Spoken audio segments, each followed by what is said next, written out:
Nos dias negros do Terceiro Reich, o som mais terrível eram as pancadas na porta. Toda a gente que vivia sob o jugo nazi temia uma organização secreta à qual Hitler chamou a sua arma mais mortífera. Sem ela, as ambições de Hitler nunca teriam sido realizadas. Como um instrumento do terror estatal raramente foi igualada. No entanto, até agora, a sua história completa nunca tinha sido contada. A Gestapo, primeiro episódio, A Forja.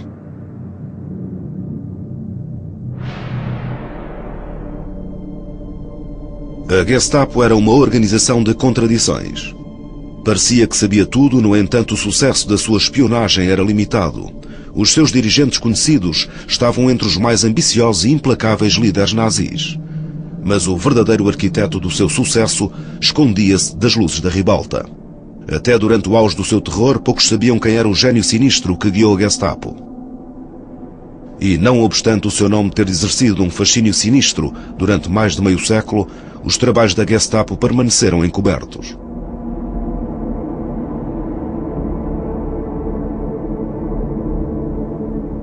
Mas há evidências dentro do testemunho do centro da máquina da Gestapo. Agentes duplos e espiões da resistência juntaram as suas vozes às das vítimas do regime. Muitos já morreram, mas as suas palavras, registadas em diários, jornais e aqui dramatizadas, continuam vivas.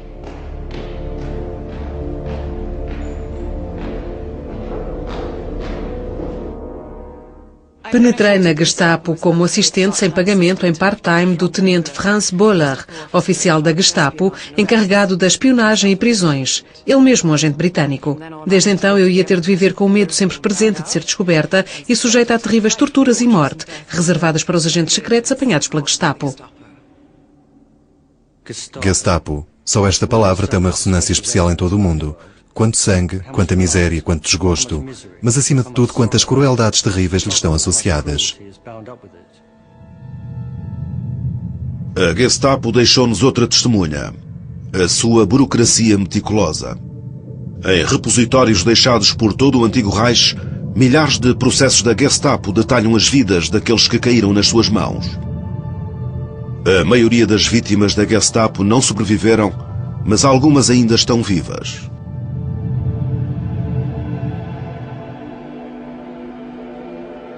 Milodor foi preso pela Gestapo em 1942, quando tinha 19 anos. Foi interrogado e torturado quase até à morte.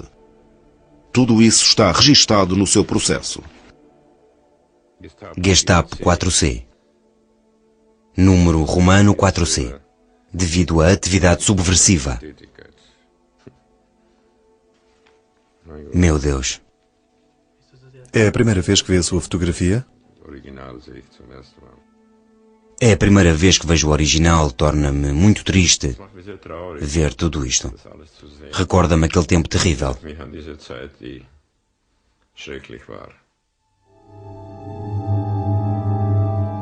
O nome Gestapo personifica o horror da polícia secreta nazi, apesar da Gestapo ser apenas uma de uma rede de agências de segurança nazis igualmente impiedosas.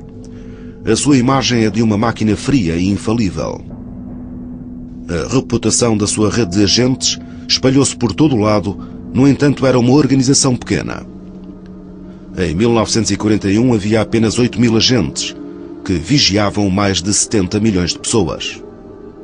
O arquétipo do agente da Gestapo é uma figura sinistra, com um casaco comprido de cabedal negro, mas de facto a maioria dos funcionários da Gestapo eram burocratas sem rosto. Como é que a Gestapo conseguiu exercer um controle total sobre as ações de uma população tão grande e em crescimento, e talvez mais importante, sobre a sua imaginação? As respostas estão na complexa história da governação de Hitler, do Terceiro Reich. A Gestapo não apareceu de repente. O seu crescimento foi gradual, o seu progresso ditado pelas ambições e rivalidades dos seus primeiros criadores. No entanto, ao longo de todas as fases foi impulsionada por um simples objetivo, o controle social total. As suas raízes estão na instabilidade dos anos que se seguiram à Primeira Guerra Mundial. A Alemanha, humilhada pelos aliados, despojada do seu poder e forçada a pagar enormes somas em reparações, enfrentava a anarquia e a ruína. Um governo sem leme observava fascistas e comunistas a lutarem nas ruas, enquanto a polícia prussiana local tentava manter o controle.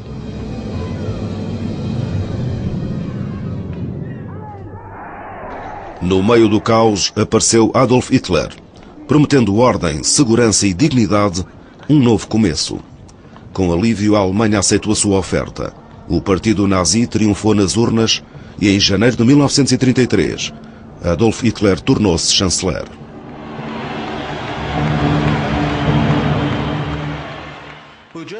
A resposta do povo alemão à agitação política e violência nas ruas foi naturalmente extrema inquietação.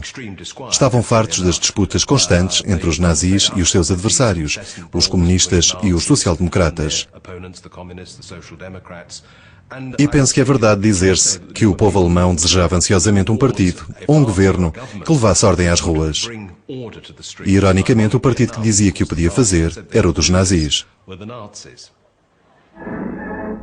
Hitler não perdeu tempo a garantir a sua posição. As pessoas tinham votado por segurança e o que conseguiram foi repressão. A ambição de Hitler exigia poder absoluto, mas isso ainda não estava ao seu alcance. Para o conseguir, ele tinha que suprimir uma oposição ainda ativa. As suas primeiras armas eram rudimentares, mas eficazes. As SA ou Stormtroopers. Sob as ordens do seu líder Ernst Röhm, as SA tinham sido o apoio mais leal de Hitler durante a sua subida ao poder. Com os seus uniformes paramilitares e violência arbitrária, estavam à vontade na agitação que levou Hitler ao poder. Hans Bern Gisevius era um jovem advogado prussiano na época, mas mais tarde ele faria parte da conspiração dentro do regime nazi para assassinar Hitler. Sem pensar profundamente, o partido indicou as SA como uma força policial auxiliar. Durante 15 anos, Hitler deixou-os gerir as coisas. Era natural que eles sentissem que eram os verdadeiros vencedores. Em pouco tempo, estavam a deixar para trás a verdadeira polícia nas esquadras e vagueavam pelas ruas sozinhos, em busca de inimigos do Estado. Com a bênção de Hitler, as SA eram donas das ruas da Alemanha.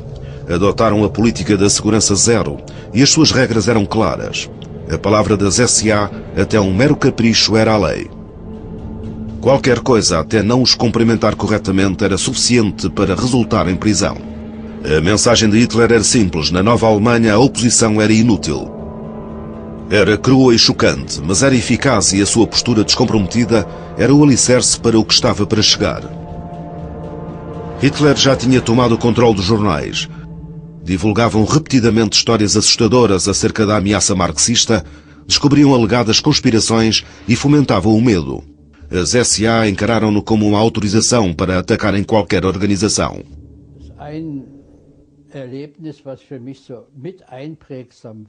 Foi uma experiência realmente importante para mim.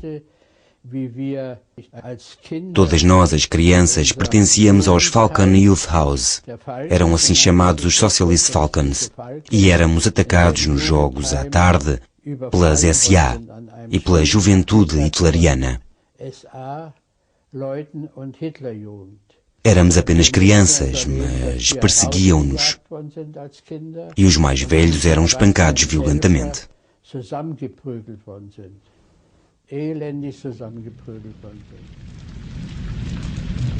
Durante as 4 semanas seguintes à subida de Hitler ao poder, o Reichstag, o Parlamento Nacional e símbolo da democracia, foi arrasado. Depois do atentado, Hitler culpou os comunistas chamando-lhe praga assassina e afirmou que Deus tinha ordenado que eles fossem esmagados com um punho de ferro. Muitos sugeriram que tinham sido as SA, num plano inspirado pelo próprio Hitler, as verdadeiras instigadoras do incêndio. Independentemente do fundo de verdade, este evento emotivo foi muito oportuno para Hitler. Permitiu-lhe pedir o estado de emergência declarado no dia seguinte pelo doente presidente alemão Paul von Hindenburg. Os direitos civis foram suspensos e o povo alemão perdeu a sua última proteção. Demorou apenas 2 semanas para Hitler conseguir dar o passo crucial que era tornar a Gestapo possível. Qualquer pessoa podia ser presa em qualquer altura por tempo indeterminado. As SA desempenharam um papel fundamental, mas era um instrumento demasiado cortante para o que Hitler tinha em mente. Ele precisava de algo muito mais refinado e, durante os meses seguintes, iria encontrar a forma de o criar.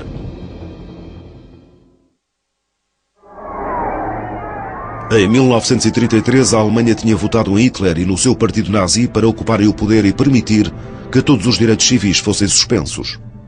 Hitler estava a trabalhar no seu plano mestre para o Terceiro Reich, mas entretanto a polícia auxiliar, as SA, controlava as ruas. Faziam tantas detenções que não havia lugar para colocar os prisioneiros.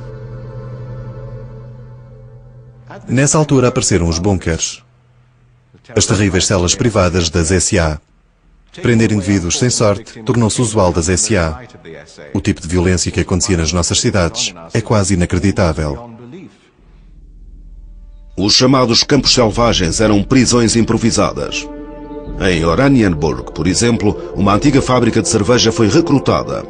Enquanto os filmes de propaganda a mostravam como um centro de reeducação disciplinado, com exercícios matinais, a verdade era muito diferente. 900 pessoas estavam ali amontoadas à mercê das SA, que eram torturadas e mortas com a maior liberdade. Toda a gente teve a sua vez. A Frente Vermelha, os social-democratas, todos os que não eram fascistas. E os judeus. A campanha anti-judeus das SA tinha sido montada eficazmente. Joseph Goebbels, o ministro da propaganda de Hitler, legitimou-a anunciando medidas contra todos os negócios dos judeus na Alemanha. Heute Morgen um 10 Uhr hat der Boykott begonnen. Wird bis die Mitternachtsstunde fortgesetzt. Vollzieht sich mit einer schlagartigen Wucht, aber auch mit einer imponierenden Manneszucht. As SA não precisaram de mais encorajamento. O seu comportamento tornou-se ainda mais ultrajante e foram os judeus que suportaram a pior parte. Até os apoiantes de Hitler estavam chocados e desorientados com tamanho abuso. Hitler puxou as rédeas às SA. Já tinha desempenhado o seu papel, a polícia regular regressou às ruas.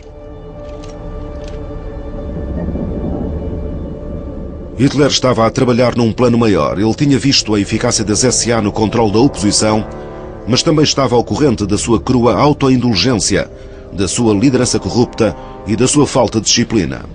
Não era essa a imagem que ele queria projetar. Ele sabia exatamente o que queria. Algo que pudesse pegar no medo criado pelas SA e refiná-lo. Uma força policial secreta para servir o Führer, o partido e o Reich. Ele chamou-lhe Geheimstaatspolizei, ou Polícia Secreta de Estado, mas viria a ser conhecida pela sua abreviatura, uma palavra que se tornaria sinónimo de medo: Gestapo. Hitler já tinha colocado unidades de segurança e vigilância, mas a Gestapo teria de ser algo diferente. Teria de ser secreta, mas muito bem conhecida. A nova força tinha o seu quartel-general na Prinz Albrechtstraße, em Berlim. No início, a sua jurisdição era apenas na grande província da Prússia Oriental, onde havia apenas 200 agentes, todos oportunistas altamente educados. Para o seu líder, Hitler escolheu Hermann Göring, entre os mais ambiciosos e convencidos de todo o grupo nazi.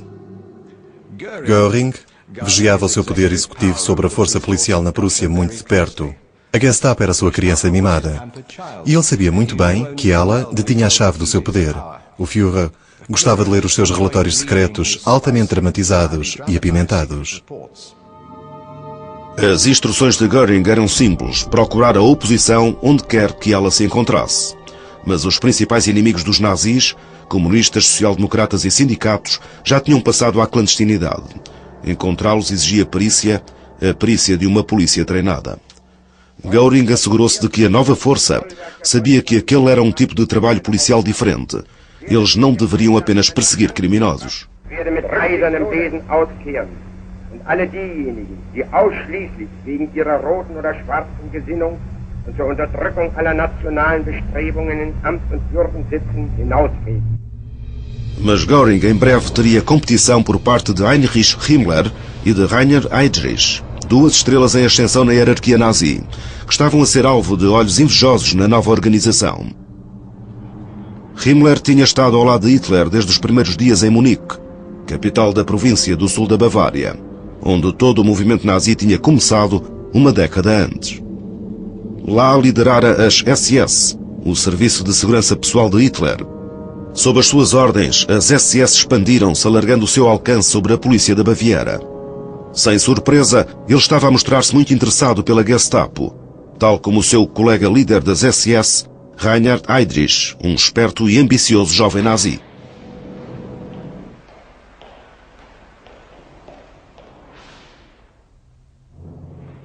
Heydrich era o pivô escondido em torno do qual o regime nazi se movimentava. O desenvolvimento da nação era guiado pelo seu caráter enérgico. Heydrich era de facto o mestre das marionetas do Terceiro Reich. Himmler e Heydrich tinham recrutado um terceiro membro para a sua equipa, um profissional treinado em quem confiavam implicitamente. Um polícia experiente e dedicado, Heinrich Müller, estava destinado a ter uma influência profunda no futuro da Gestapo. Müller juntou-se à força policial de Munique como seu primeiro emprego e fez nome como um inspetor muito eficaz dos comunistas. Ele, em muitos aspectos, adaptava-se ao molde. Era ambicioso, implacável, empenhado, obediente. Apesar de nunca ter sido nazi antes de 1933, Heydrich e Himmler tinham a certeza de que ele era o tipo de pessoa de cuja experiência precisavam. Müller era diferente dos seus superiores diretos. Rejeitava o aparato do poder em favor de um total profissionalismo. Qualquer tipo de conversa com ele era quase impossível. Da sua parte, consistia quase inteiramente em frias frases feitas e interrogações. Ele uma vez disse-me: devíamos pegar em todos os intelectuais, deitá-los para uma mina de carvão e depois fazê-la explodir. Enquanto a Gestapo se estava a estabelecer em Berlim, o trio das SS em Munique estava a embarcar num novo esquema, que era destacar a política nazi de tudo o que tinha havido antes. Desenvolvendo a ideia dos bunkers, planeavam um campo perto de Munique, num subúrbio chamado Dachau. Ali as SS iriam concentrar todos os que eram considerados inimigos do Estado. No verão de 1933, o esquema estava em execução. 26 mil pessoas tinham sido internadas em campos por toda a Alemanha, sendo muitos milhares em Dachau. Anna Prohl era membro de um grupo de resistência. Muitos dos amigos dela tinham sido presos pelas suas atividades políticas em 1933 e levadas para Dachau.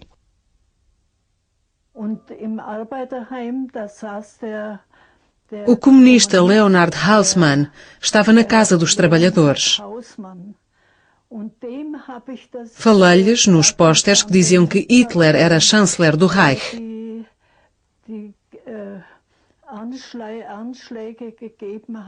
Ele pegou em algumas coisas e deixou o escritório. Não fugiu, simplesmente saiu do escritório.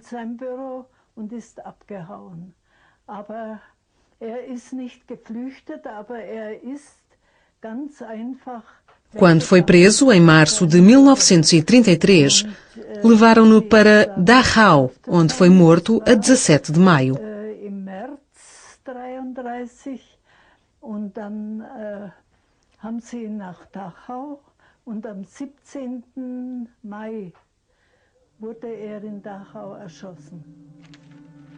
Para o resto do mundo, Dachau era apresentado como um campo de descanso, mas em breve a verdade tornou-se óbvia.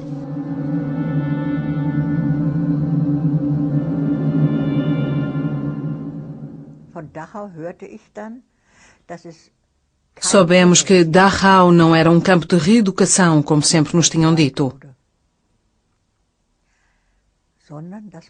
Entrava-se para lá sem qualquer julgamento e não sabíamos quanto tempo iríamos ficar ou se sairíamos de lá vivos.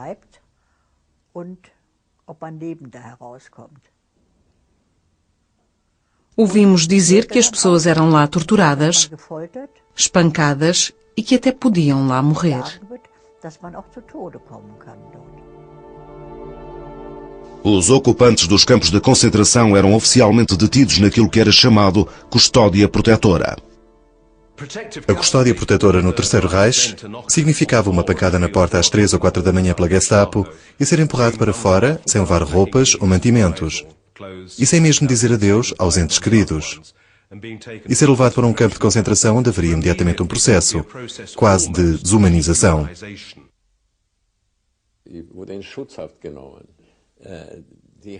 Eu fui levado para a custódia protetora. Eles protegiam a sociedade de nós como se fosse o contrário. E não precisavam de provas nem nada. Levavam-nos para um campo de extermínio sem nada. Eles não precisavam de nada para o fazer. Nos campos de concentração, o trio das SS tinha criado o castigo máximo para os dissidentes. Em Berlim, a Gestapo estava a preparar uma máquina super eficaz para os detectar. Para os desejosos de poder, Himmler e Heydrich, a perspectiva de ganhar o controle de ambos era irresistível.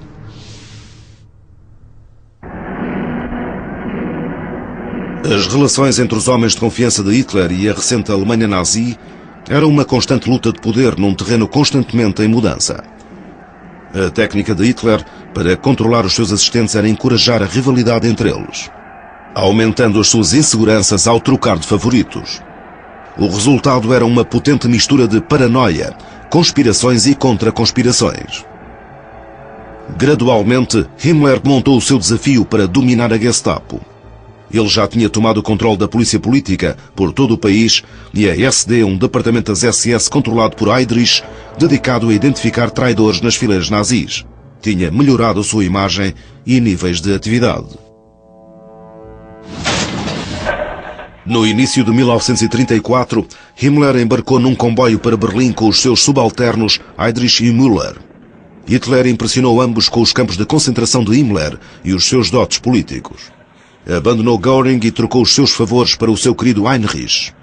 Ele concordou que toda a polícia do país, encabeçada pela Gestapo, devia ser unificada sob o controle pessoal de Himmler. Então Hitler transferiu oficialmente a Gestapo de Göring para Himmler em Berlim. Heydrich tornou-se chefe do gabinete da Gestapo, com o altamente eficiente Müller como seu assistente. Göring não ficou de fora. Dentro de meses ele estaria a chefiar a recém-formada Força Aérea. A partir daí, toda a força de polícia política do país era controlada por Berlim. A Gestapo permaneceu tecnicamente como uma força regional, mas a realidade era que todas as forças de polícia secreta regionais caíram sob o estandarte da Gestapo. A estrutura das forças de segurança nunca tinha evoluído de forma tão segura. As SS sob Himmler detinham um papel global, responsável por numerosos departamentos incluindo administração, finanças, espionagem internacional, polícia criminal normal e a SD. Müller tomou conta da Gestapo. Era o trabalho perfeito para ele. O seu zelo só era igualado pela sua obsessão pela eficiência. Em breve ele tinha as coisas que queria. As instruções da Gestapo eram breves e inequívocas. Tinham que utilizar meios para limpar a Alemanha de todas as impurezas políticas, sociais, raciais e culturais. Se os seus métodos entrassem em conflito com os estatutos existentes, a Gestapo teria a preferência. Cada pessoa que passava pelas mãos da Gestapo era fotografada, tiravam-lhe as impressões digitais e era feito um processo com os detalhes pessoais registados juntamente com o crime, detalhes do interrogatório e atitude tomada. Nesses relatórios estava o poder da Gestapo. Veja, nesta caixa está o índice. Deve estar aqui na letra L. Nesta caixa. Vamos para a mesa ver se o processo está mesmo aqui. No arquivo de Viena, 50.000 dossiês ainda têm os detalhes de comunistas, sindicalistas, teólogos e homens da Igreja. Todos membros potenciais da oposição na zona. Entre eles está Hans Landauer. Aqui está a sua ficha, o seu nome, estado civil, local de nascimento, descrição física, 1,80 m de altura pálido, magro e aqui. Estes números referem-se a outros documentos que a Gestapo tinha a seu respeito. Este é o seu dossiê pessoal da Gestapo, que diz onde estão os documentos.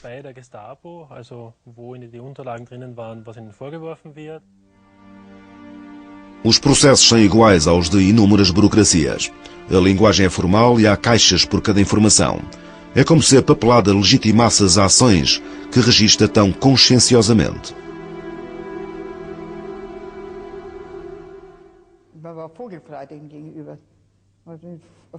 Estávamos totalmente expostos a eles. Podiam fazer o que quisessem conosco. Nem justiça, nem lei, nem nada. Era uma instituição que não dava satisfações a ninguém. Os novos grandes da segurança apareciam frequentemente em público, à exceção de Müller, que persistia em não se mostrar. Davam a impressão de total confiança, mas os seus problemas não estavam terminados. Havia uma séria ameaça às suas ambições. Apesar da sua retirada das ruas, as SA não tinham desaparecido. Nem o seu líder, Ernest Röhm. Ele era membro da velha escola, um velho combatente da geração nazi. A sua contribuição foi crucial para a tomada do poder nazi, mas quando eles dominaram o poder, havia um problema. O que fazer com as SA? Depois das primeiras intervenções violentas, as SA tinham sido dominadas por Hitler, mas Röhm continuava determinado a atacar e terminar a sua Revolução Alemã. Aos olhos de Röhm, o partido nazi devia todo o seu sucesso às suas SA e merecia ter poder policial e militar como recompensa.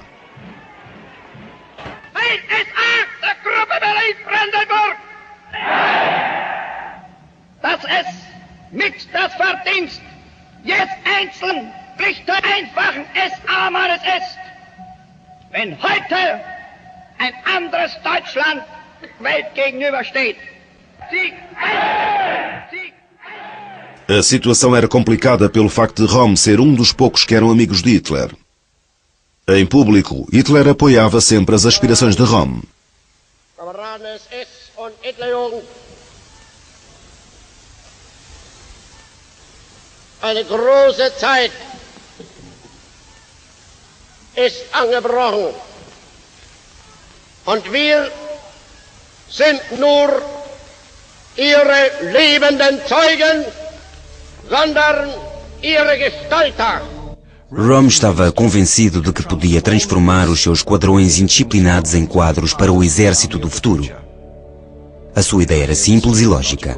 Quanto mais cedo se aproveitasse do primeiro recrudescimento, depois da tomada do poder, para tentarem furar a selva de leis e labirintos da política estrangeira, mais cedo o seu exército revolucionário se iria tornar no exército alemão do futuro. Röhm estava a tornar-se um problema. Hitler, adotando a sua técnica habitual de divisão, incumbiu os seus outros homens fortes de derrubarem Röhm. As rodadas de cerveja das SA estavam a tornar-se incomodativas. Eles representavam os mais extremos, violentos e fanáticos elementos do movimento nazi daquela época. As atividades de Röhm para criar uma milícia privada podiam constituir uma ameaça para o Estado, mas isso era apenas um pretexto. No ambicioso Himmler e no mais ainda ambicioso Heydrich, Himmler encontrou carrascos ansiosos, cada um deles a ver a oportunidade de aumentar o seu próprio poder. A 27 de junho de 1934, numa reunião secreta na Prinz Albrechtstraße, Heydrich anunciou que os serviços secretos confirmaram que as SA, sob o comando de Röhm, estavam a planear um golpe. Era uma mentira deliberada. Heydrich e Müller coordenaram a chamada contra-operação a partir do quartel-general da Gestapo. Heydrich preparou uma lista, assinada por Hitler, de quem deveria ser morto.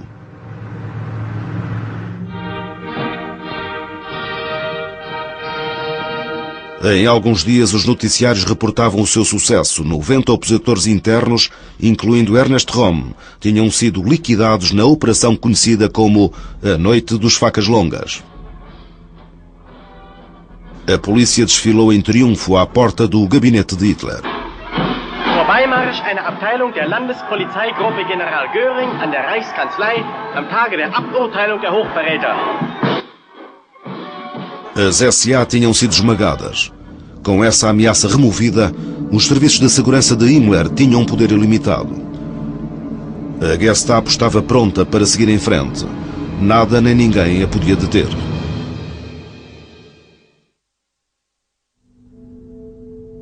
Hitler, Himmler, Heydrich e Müller tinham agora o controle total da segurança da Alemanha. A polícia política do país, sob as ordens da Gestapo, era bem sucedida a suprimir todos os dissidentes. Sob Müller, que tinha feito um estudo da notável polícia secreta soviética, a Gestapo estava a estabelecer os seus métodos próprios. Todos eles eram designados para criar o medo. Johann Schwert fazia parte da pequena oposição restante, imprimindo e distribuindo panfletos e recolhendo fundos para a guerra civil em Espanha. Mal tinha entrado em casa quando 2 homens armados apareceram à porta. Fui levado diretamente do apartamento para a prisão. Prisão da polícia. Eles sabiam muito acerca de mim, porque já tinham interrogado pessoas. Foi quando me começaram a bater na cara.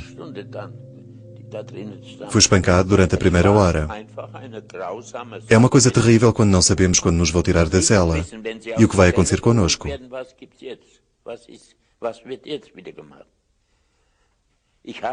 Eu tinha uma camisola grossa quando fui preso.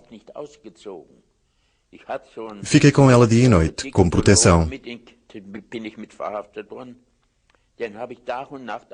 Porque sabia que sempre que fosse para lá para baixo, ia ser espancado.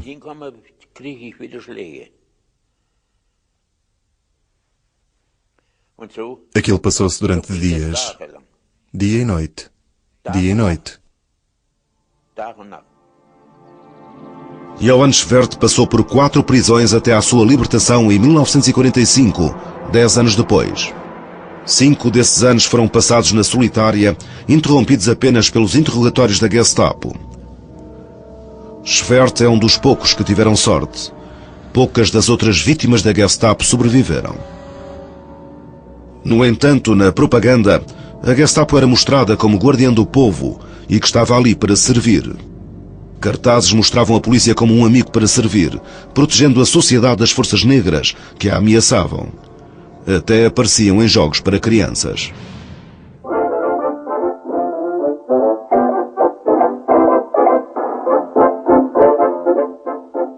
Tudo fazia parte de uma estratégia cuidadosamente concebida por Müller, destinada a criar uma imagem específica da Gestapo na mente do público. E essa imagem era um corpo poderoso capaz de vencer os inimigos quando desejasse. As clássicas pancadas na porta da Gestapo, súbitas, rápidas e anónimas, sublinhavam a ilusão do seu controle total. Como parte disso, Müller encorajou a crença de que a Gestapo estava em toda a parte. Histórias de propaganda também eram colocadas em jornais para incutir medo nos potenciais protestantes. Os relatórios descreviam uma vaga constante de prisões, de facto eram avisos acerca do poder da Gestapo.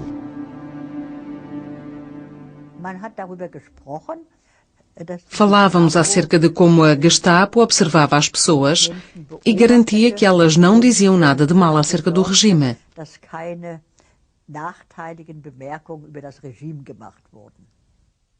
A grande força da Gestapo era a publicidade, ou mais especificamente, a propaganda que a rodeava.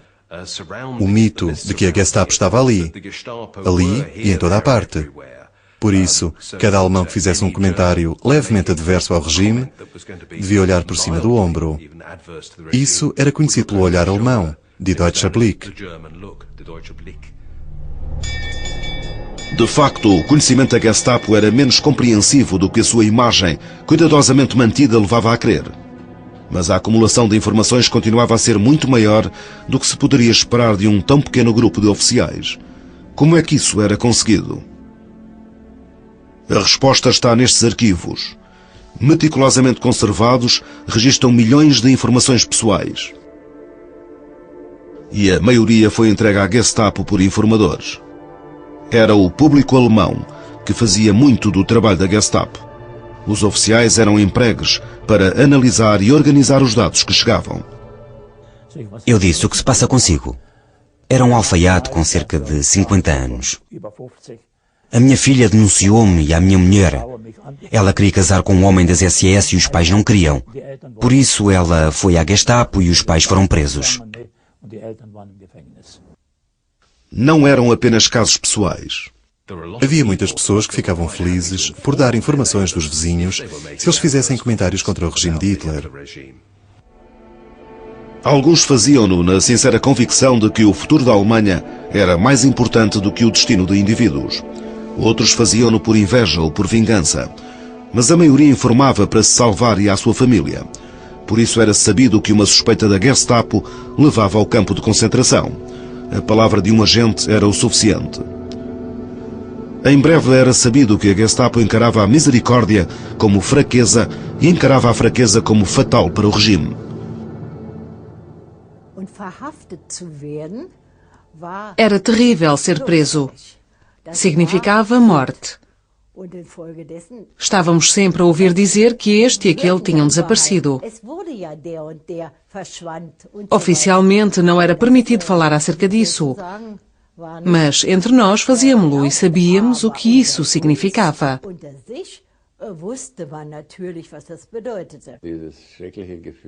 Havia um sentimento terrível de estarmos indefesos e sermos humilhados. Desumanidade. Desumanidade.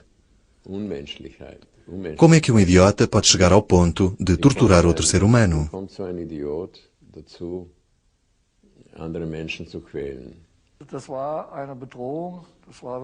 Era uma ameaça, o epítome do que era o regime nazi.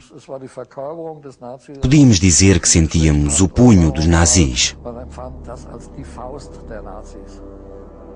A reputação da Gestapo estava firme e a oposição ao partido nazi grandemente esmagada.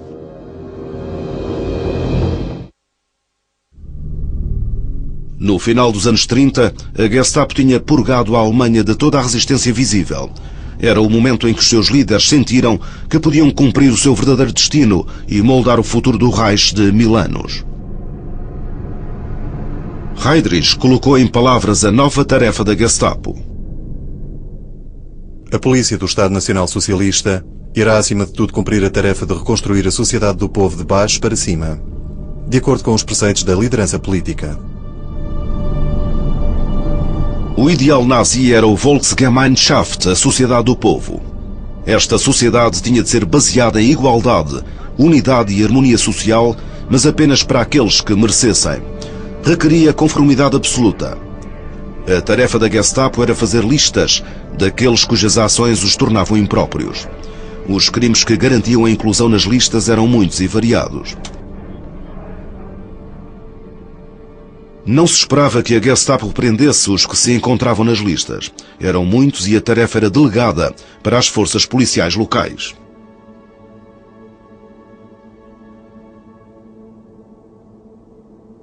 Um dos grupos apontado nas listas era o dos judeus. Em breve a discriminação era tornada legal. A 15 de setembro de 1935, as leis de Nuremberg foram anunciadas. Dem deutschen Volk und Reich zu dienen.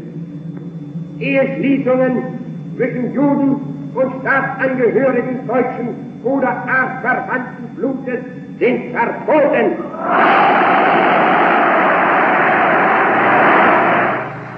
A discriminação contra os judeus tinha agora uma base oficial, as leis raciais. O povo precisava de pouco encorajamento.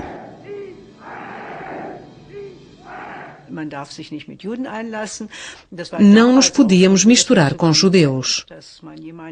Vi uma mulher ser presa, tinha um namorado judeu e tinha um cartaz que dizia: "Sou uma grande porca, ando com judeus."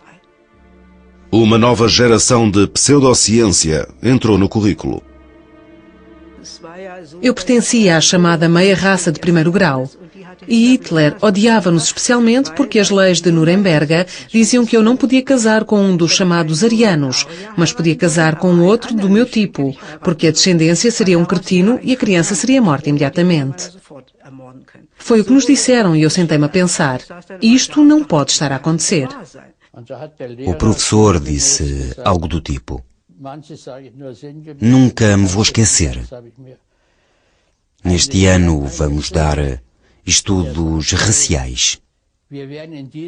E posso dizer-vos desde já que Löwenberg pertence a uma raça inferior. Foi o que ele disse e eu fui para casa, lavado em lágrimas.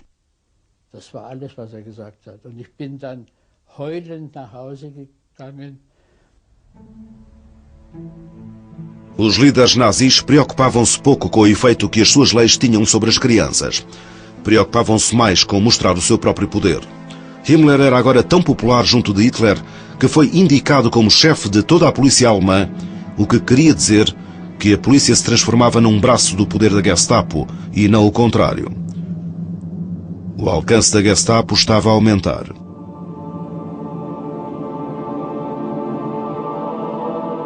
A Gestapo era tão eficaz nas suas tarefas domésticas que no final dos anos 30 estavam prontos para abrir as suas asas para mais longe.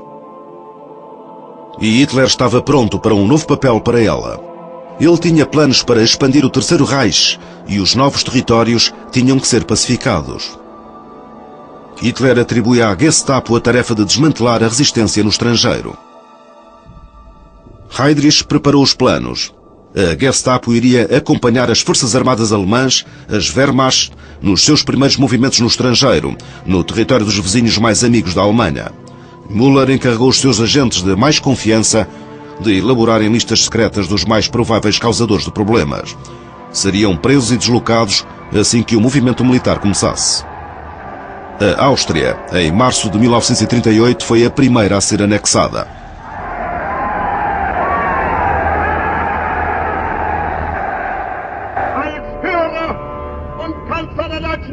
Des Reichs hält ich vor der deutschen Geschichte nunmehr den Eintritt meiner Heimat in das Deutsche Reich. Enquanto milhares festejavam, a Gestapo tinha um trabalho árduo.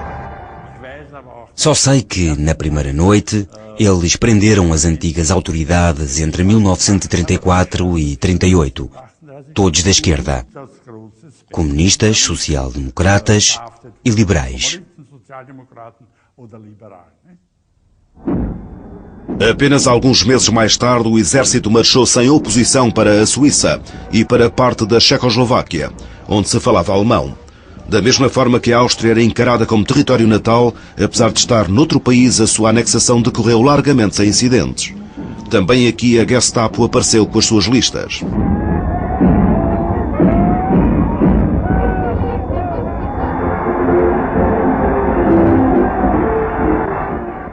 Depois, em Praga, com a queda de Sudetenland, foi fácil tomar a capital checa. Hitler tinha expandido o Reich virtualmente sem oposição. E enquanto limpava os novos territórios da mais pequena mancha de oposição, a sua popularidade era maior do que nunca.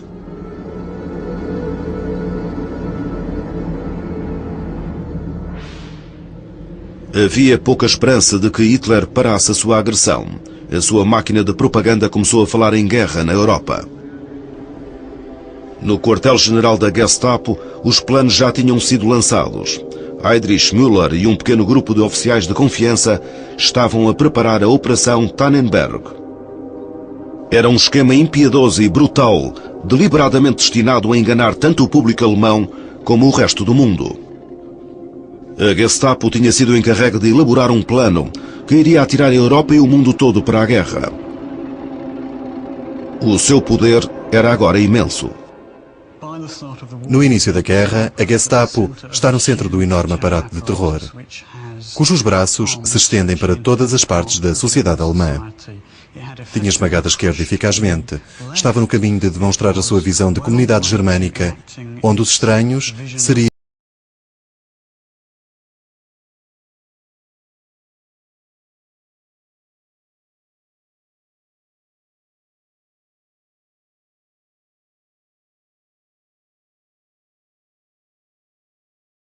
para juntar mais milhões às suas listas de vidas desfeitas e estavam mais que prontos para os novos desafios que se avizinhavam.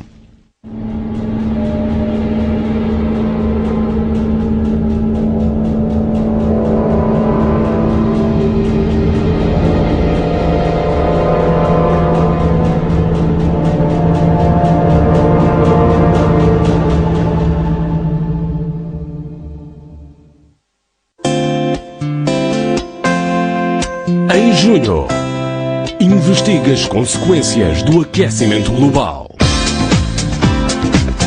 Não perca os novos episódios de Mundos Perdidos.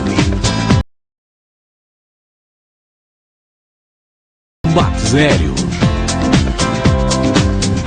Investigue a profecia do juízo final. Procure o ouro perdido de Jerusalém. Conheça os segredos da beleza na antiguidade. Venha viver a história em junho, só no canal de História. Se o Muay Thai parece selvagem, não é nada comparado com a esgrima. Nesta arte marcial filipina vale tudo. Golpes, bastões e até mesmo facas. Vencer este pentacampeão mundial não vai ser nada fácil. Estarão Bill e Jason à altura do desafio? Esgrima, hoje em Artes Marciais.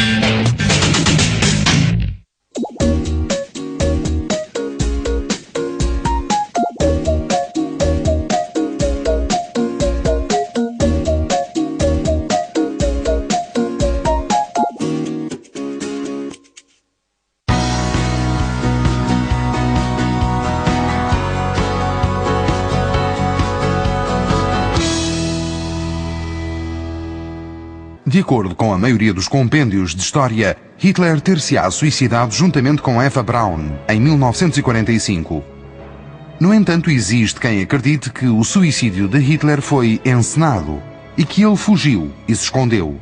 Se esta fraude elaborada for verdade, então não só é uma das fugas mais extraordinárias da história, como cumpre a profecia final de Nostradamus. Mas as profecias nazis não terminaram com Nostradamus. Continuaram com previsões assustadoramente precisas da Primeira e Segunda Guerra Mundiais, feitas 100 anos antes do início da batalha. As profecias eram tão aterrorizantes para os nazis que tentaram apagar a memória dos profetas da face da Terra. As profecias nazis começaram, segundo alguns, no Antigo Testamento, onde os profetas bíblicos previam a ascensão e a queda de Hitler e dos nazis.